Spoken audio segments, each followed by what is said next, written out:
Yada te moha kalilam buddhi vyatiti rasyati buddhi vyatiri yastati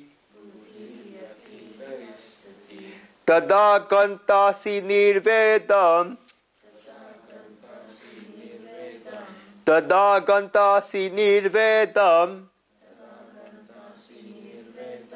Shrotavyasya shrutasya cha Shrotavyasya shrutasya cha. When your intelligence shall cross the turbidity or delusion, then shall you become indifferent to what has been heard and what is yet to be heard.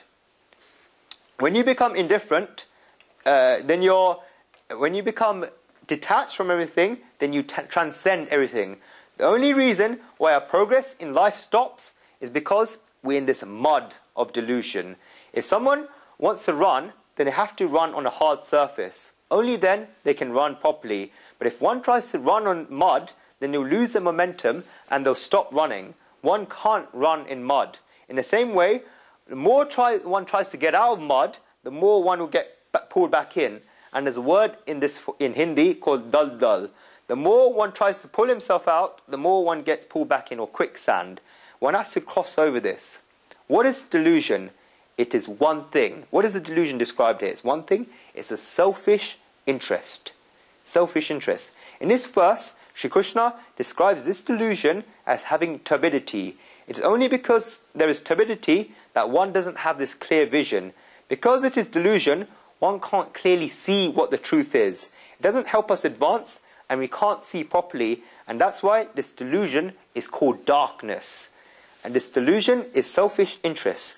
All the pains in this world are because of selfish interest. It's not the things that are happening in the world that lead to pain, but it's the selfish interest. And Guruji often gives an example to this, so you should pay attention quickly to this one. There's a businessman who went out of town, it was in India, and came back to the town.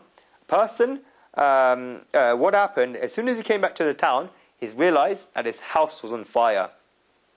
His house was on fire. Businessman came, his house was on fire, and this merchant went absolutely, tears were all over his eyes. He had completely given up hope. He said, oh my God, my house is in flames, all my life's hard work in flames. And suddenly a person just walked past him, and he goes, what are you crying about? He said, look at this, my house is in flames. This person told the businessman that his son had already sold his house.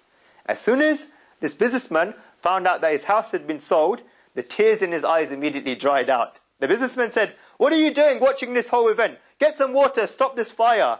He went to help stop the fire, but the tears left his eyes. That was different. His son came to help him, and the businessman told him, you are my true son. He told him that you had done a great job in selling this house. You know what the son said? The son said there was talk of selling this house, but the deposit had not yet come in. This tears came back in this merchant's eyes. In all these circumstances, look at it. The house was still burning.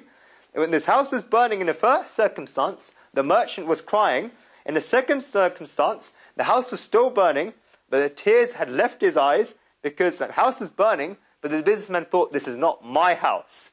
And in the third circumstance, tears came back into his eyes because he thought, the house is burning and it was my house and my house is burning. So the tears were in his eyes, not because the house was burning, but my house was burning. And that's why the selfish interests led to delusion. And all our pains are because of this. One is not in pain because of someone died, but because my own person died. When you read a newspaper in the morning, you may read about a story about this bus that fell into a river and 50 people died. You may think about how bad it was. Then we drink a cup of tea and we complain about the lack of sugar in the tea. 50 people died and you're still complaining that there's not enough sugar in your tea.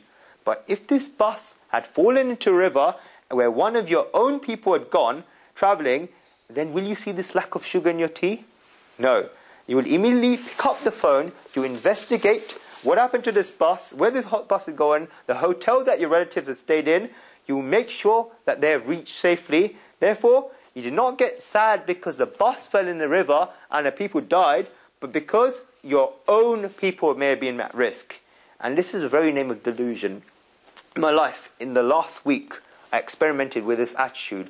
Whenever you feel that you're having sad circumstances in your life, imagine, first you've got the accounts example, imagine that someone else in the far corner of the world is reading about that story about you in a newspaper and they're complaining about that lack of sugar in the tea. You detach yourself from the situation. That selfish interest goes away. I experimented that in my life in the last week, and that has had its paid off dividends. So that's an important experiment. When there's something sad that happens in your life, imagine someone else in the other end of the world is reading it in a newspaper, complaining about the lack of sugar in their tea. So this is the very name of delusion, the selfish interest. However much one's delusion and egotism increases, this much less the identification with the soul increases. And this is the way the egotism works. It's when one has gathered possessions, you think that these possessions have all come because of him. He keeps thinking that this is all through him, or her. The more he collects, or she collects, then the more this concept of me gets stronger for him. This egotism is completely based on the sense of minus. My house, my possessions, my reputation, my beauty, my knowledge, my wife, my child. The more this minus increases, the more one's delusion grows and the more one's ego grows. And therefore, this sense of minus must decrease. Only then can this delusion go away. Only when the sense of minus and egotism goes away can someone increase their identification with the soul. How does the sense of minus and egotism go away? You will see later in the Gita that this goes away with a state of no attraction, no repulsion. No attraction, it's okay, easy to have no attraction, remember? No repulsion as well. Either we run away towards things or we run away from things. We're either possessive or dispossessive objects. When we go beyond these two states, then only can we attain that state of true bliss. We must go beyond favour and disfavour, and this state of true bliss comes beyond attachment. Jainism uses a very beautiful word, vitarag. You have rag, which means attraction, virag, which means repulsion. You either cling on to things or you completely get repulsed by it. And there's vitarag. Rag means possessiveness. Virag means dispossessiveness. And vitarag means one whose possessiveness has gone away. This is a state of bliss. And the next verse teaches us how we can reach